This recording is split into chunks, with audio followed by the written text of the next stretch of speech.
Cauchy theorem, first version.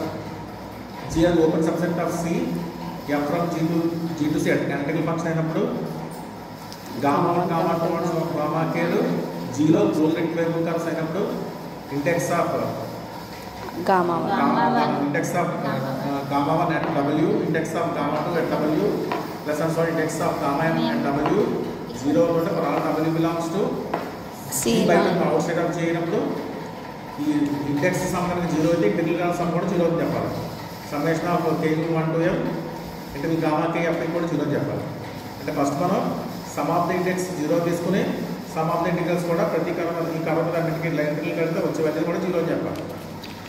First W ఎక్కడ తీసుకున్నాం? Out of G తీసుకున్నాం. అంటే W అనేది గామా 1లో ఉంటుంది, గామా 2లో ఉంటుంది, గామా k లో ఉంటుంది. ఇక్కడ ప్రతి కర్వ్కి W దగ్గర ఇండెక్స్ చెప్పచ్చు. కాబట్టి index of gamma 1 and W చెప్తున్నాం. దాని డెఫినేషన్ మనకి 1/2 into dz by z minus W రాస్తాం. అది index of gamma 2 and W 1/2 into integral ప్రకారం gamma 2 dz by z minus W రాస్తాం. అలాగే index of gamma m and W 1/2 into line integral gamma k dz by z minus W రాస్తాం.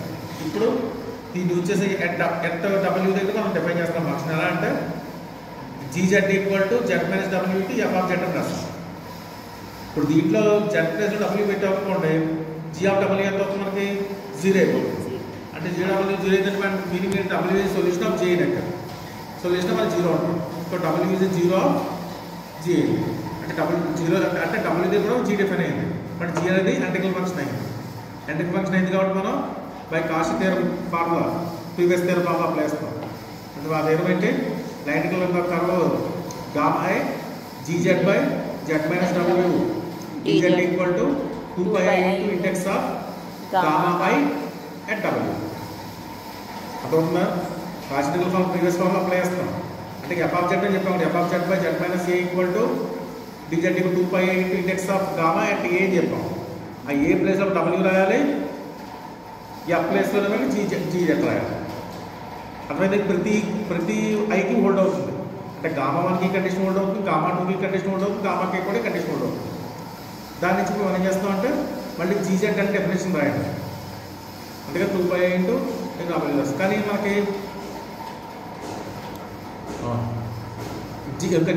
GW రాస్తాం. GW value ఎంత మనకి ఇక్కడ 0 అయిపోయింది. But 0 అయిపోయింది టోటల్గా ఈ ఇంటిగ్రల్ వాల్యూ 0 అయింది. ఫర్ ఆల్ ఏ ఐకైనా సరే హోల్డ్ అవుతుంది. దేర్ఫోర్ ఇప్పుడు gz ప్లేస్లో gz డెఫినేషన్ రాసేయండి. అంటే f ఆఫ్ z డెఫినేషన్ అంటే z minus a into z minus W into f of z రాస్తాం. ఈ z మైనస్ W క్యాన్సిల్ అయిపోయింది. అంటే f ఆఫ్ z మీద f ఆఫ్ dz ఈజ్ కూడా 0 ఫర్ ఆల్ ఐకి ఇక్కడ అన్నేకి హోల్డ్ అవుతుంది. ఫర్ అన్నేకి హోల్డ్ అయితే సమ్మేషన్ కూడా హోల్డ్ అయింది. సమ్మేషన్ కూడా 0 అవుతుంది. అర్థమవుతుందా? కాషీ ఇంటిగ్రల్ ఫార్ములాలో మనం f ప్లేస్లోనేమో g పెట్టాలి, ఏ ప్లేస్లో W పెట్టాలి. పెట్టినప్పుడు 2πi into index of gamma i and W of g of W వస్తుంది. అంటే f ఆఫ్ a రాస్తాం. కానీ ఇక్కడ g of W 0 of g కదా, కానీ g ఆఫ్ W 0 అయిపోతుంది. అంటే ఇండెక్స్ వాల్యూ 0 అవుతుంది. అంటే ప్రతి ఇంటిగ్రల్ అంటే ఇంటిగ్రల్ వాల్యూ 0 అయింది కాబట్టి ఇండెక్స్ బట్ సమ్ కూడా 0 అవుతుంది.